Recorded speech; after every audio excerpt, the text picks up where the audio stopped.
میں نے مجلس میں کہا بے حق فاطمہ. دوستو اپنی زندگی کو اگر بدلنا چاہتے، تقدیر کو بدلنا چاہتے، ڈیسٹینی کو بدلنا چاہتے، رکاوٹوں کو دور کرنا چاہتے، راستے کے ہرڈلز کو، آبسٹیکلز کو ہٹانا چاہتے، صرف زبان سے مت بولو. یہ یاد رکھو کہ اس سے بڑا واسطہ کوئی نہیں. بی بی فاطمہ مرکز ہے، سینٹر پوائنٹ ہے. نبوت اور امامت کو ملانے والی کا نام فاطمہ ہے. سمجھ رہے آپ؟ نبوت اور امامت کو ملانے والی کا نام فاطمہ ہے. بی بی مظلوم بی بی زہرا کا مقام، سٹیٹس اتنا بڑا ہے اللہ کی نگاہ میں، معصومین کی نگاہ میں. کل شاید قبرستان کی آرمباغ کی مجلس میں نے ایک واقعہ پڑھا تھا، وہ واقعہ نہیں پڑھا، میں بتا رہا تھا کہ ہر امام، اگر آپ امام کو اپنی طرف متوجہ کرنا چاہتے ہیں، آپ چاہتے ہیں کہ آپ کی دعا قبول، آپ امام سے رجوع کر رہے، کربلا مولا انشاءاللہ اللہ ہم کو جانا نصیب کرے. کسی معصوم کے روضے میں جاؤ، اگر اس معصوم کا نام لے کے مشہد مقدس میں تم پکار کے بولے یا امام رضا میری مدد کو آئیے، اس طرح امام رضا کو بولنے سے امام ضرور آئے گا. لیکن اگر آپ چاہتے کہ آپ کی طرف دیکھے تو بولو یبنا رضا، یبنا فاطمہ، یبنا زہرا. ہر امام کو یبنا زہرا کہہ کے پکارو. ایون زمانے کے امام کے لیے کہا گیا کہ امام کے کئی نام ہیں، لیکن اگر آپ یبنا زہرا کہو گے تو ہر معصوم کے بارے میں کہا گیا کہ وہ تڑپ جاتا بی بی کا نام لے کہ تم نے دادی کے رشتے سے مجھے بلایا، میری مظلوم دادی کی. اس دعا میں، جس دعا سے میں نے مجلس کا آغاز کیا، ہر نماز کے بعد، واجب نماز کے بعد 1 دفعہ بولو، 5 دفعہ بولو. آپ بول کے دیکھیں، اپنی تسبیح پڑھنے کے بعد، مظلوم بی بی کی تسبیح پڑھنے کے بعد آپ اس طرح بولے بحق فاطمہ، اللہ تجھے فاطمہ کا واسطہ، وہ ابی ہم ان کے بابا کا واسطہ، وہ بالوا ان کے شوہر کا واسطہ، وہ بنیا ان کے بچوں کا واسطہ. بچوں میں پورے آ گئے، زمانے کے امام تک، شہزادیاں بھی آ گئی، جتنے بیوی کے بچے ہیں ان کا نام آ گیا. اس کے بعد کون سی طاقت ہے جو تمہاری دعا کو روکے؟ کون سی طاقت ہے؟ لیکن شرط کیا ہے کہ جب تم بولو تو اتنے کانفیڈنٹ کے ساتھ بولو، خلوص کے ساتھ بولنا، یقین کے ساتھ بولنا. اس کو چھوٹی دعا مت سمجھو. آپ یہ دعا آپ خود بولو. حدیث قصہ کا جو مین مرکز ہے وہ یہی تو ہے. آپ کیا سن رہے ہیں؟ حدیث قصہ میں مین مرکز، حدیث قصہ رکھ کے پڑھ رہے ہوں، میں حدیث قصہ پہ نہیں پڑھ رہا. حدیث قصہ آپ پڑھتے ہیں، اس سے بہتر کوئی حدیث نہیں جس میں رحمتیں، اس سے بہتر کوئی حدیث نہیں کہ جس میں گارنٹی ہے کہ رحمت آئے گی. آپ بولیں گے گارنٹی کیا ہے؟ کس کی گارنٹی ہے؟ حدیث قصہ آپ پڑھتے ہیں، گجراتی میں پڑھو، گجراتی میں ترجمہ دیکھو حدیث قصہ کیا ہے. ترجمہ اینڈ آف دی حدیث قصہ، پوری حدیث ہونے کے بعد، آیت تطہیر ہونے کے بعد، جب بالکل حدیث قصہ اینڈ ہوتی، اس میں کیا بولتے ہیں آپ؟ اللہ کا رسول بول رہا، میں نہیں بول رہا، اللہ کے رسول بول رہے. کس کو بول رہے؟ امام علی علیہ السلام کو بول رہے، مولا علی علیہ السلام کو بول رہے. انہیں دو معصوم بات کر رہے، سرکار بات کر رہے اور میرا مولا بات کر رہا. اللہ کا رسول امام علی کو بول رہے ہیں کہ یا علی، یا علی، جہاں بھی یہ حدیث پڑھی جائے گی زمین کے اوپر، اللہ وہاں اپنی رحمتوں کو گھیر لے گا. خود رحمت للعالمین ہے، وہ گارنٹی لے رہے کہ رحمت آئے گی. آپ کیا سمجھ رہے رحمت؟ ہم کو جو سب سے بڑی چیز ہم کو جو چاہیے وہ رحمت چاہیے، اللہ کی بلیسنگ جس کو انگلش میں بولتے ہیں. اگر رحمت جہاں ہوتی نا وہاں پھر مصیبت نہیں ہوتی. رحمت آ گئی تو آپ کی مصیبت خود بخود دور ہوگی. کیوں کہا گیا کہ گھروں میں حدیث قصہ پڑھو؟ کیوں کہا گیا کہ ہر شب جمعہ حدیث قصہ پڑھو؟ جب بھی کوئی تکلیف ہو حدیث قصہ پڑھو، جب بھی کوئی مصیبت آئے حدیث قصہ. اس لیے کہ اس میں دو معصوم گارنٹی لے رہے کہ رحمت آئے گی. آپ کا کوئی شک ہے اگر رسول بول رہے کہ یا علی یہاں پہ رحمت آئے گی تو کیا ہم کو کوئی ڈاؤٹ ہے کہ رحمت نہیں آئے گی؟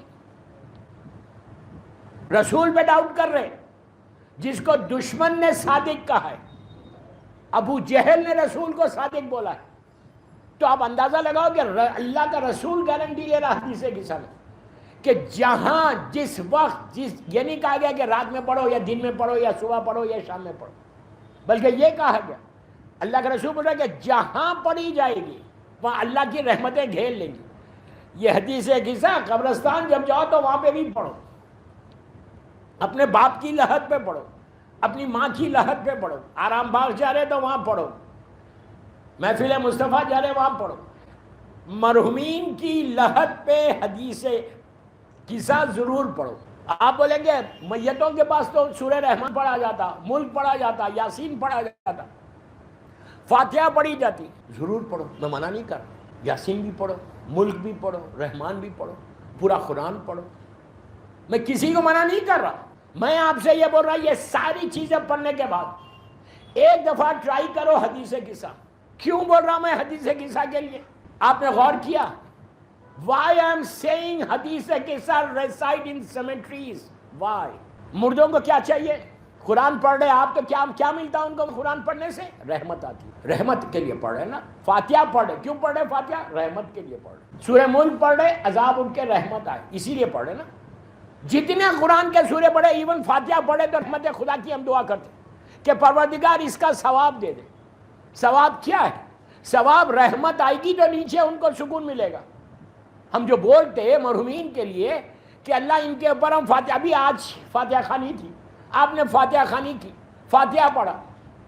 کیوں پڑھا فاتحہ؟ صرف اس لیے پڑھا کہ مرنے والے کی روح کو اس کا ثواب پہنچے. ثواب کیا ہے؟ رحمت آتی ہے تو وہ ثواب ہے. ہر مردہ, ہر انسان زندہ اور مردہ, حدیث قصہ کا ہیئر اینڈ ہیئر آفٹر, یہاں پہ اور مرنے کے بعد سب کو رحمت چاہیے. اگر رحمت نہیں چاہیے تو پھر عذاب ہے. صرف رحمت چاہیے, رحمت, بلیسنگ چاہیے. کہ آپ دعا کرتے تو دعا کیا کرتے کہ اللہ میرے اوپر رحمت نازل کر, اللہ میرے پریشانیوں کو دور کر. پریشانیاں دور کیسے ہوں گی؟ جب رحمت آئے گی تو پریشانی دور ہوگی. تو اسی طرح وہاں جا کے مردوں کے پاس ہر چیز پڑھو. میں منع نہیں کر رہا, پلیز ڈونٹ مس انڈرسٹینڈ. قرآن کے سارے سورے پڑھو, پورا قرآن پڑھو, فاتحہ پڑھو, لیکن اس کے ساتھ ایک دفعہ حدیث قصہ پڑھو. اس لیے کہ وہ سارا قرآن جو ہم نے پڑھا ہے, سورہ ملک, رحمان اور یاسین جو ہم نے پڑھا ہے, ہم گناہگار ہیں, ہماری زبان نجس ہے, ہمارے گناہوں کی, ہمارے وہ سوروں کی قبولیت پنجتن پاک ہے. ان کے نام کی, ان کی حدیث پڑھو گے تو تمہارا قرآن بھی پورا ہو رہا, سورہ بھی پورا نہیں. تو حدیث قصہ مردوں پہ جا کے پڑھو, اس لیے پڑھو کہ وہاں رحمت آ جائے. اور رحمت جب آتی ہے نا, آپ نے اگر مثال کے طور پہ باپ کی لحد پہ پڑھی تو صرف باپ کی لحد پہ نہیں آتی. مثال دینا میں آرام باغ کی, آپ کی اتنا بڑا قبرستان ہے, ہزاروں میتیں, ہزاروں گریوز ہیں وہاں پہ, نون اینڈ ان نون سب ہے, 100 سال پرانی بھی ہے. ظاہری طور پہ تو کچھ بھی نہیں ہے اس کے اندر, لیکن تم اگر وہاں پڑھو گے تو اللہ ایسا نہیں کہ تم نے پڑھا تو تمہارے باپ ہی کو دے گا. ارے یار کیا بولا, اس کی رحمت کے خزانے میں کمی نہیں ہے. وہ دے, وہ کرے گا ایسا جو سٹنجی ہوگا.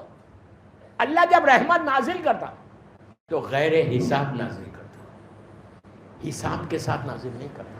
تو پورا قبرستان ایک حدیث ہے کہ صاحب رحمت آ گئی. میں بار بار بول رہا قرآن ضرور پڑھو, لیکن 10 منٹ نکالو. پڑھنا نہیں آتا, ڈیوائن پھل کے اوپر حدیث قصہ ہے وہاں لگا دو خالی.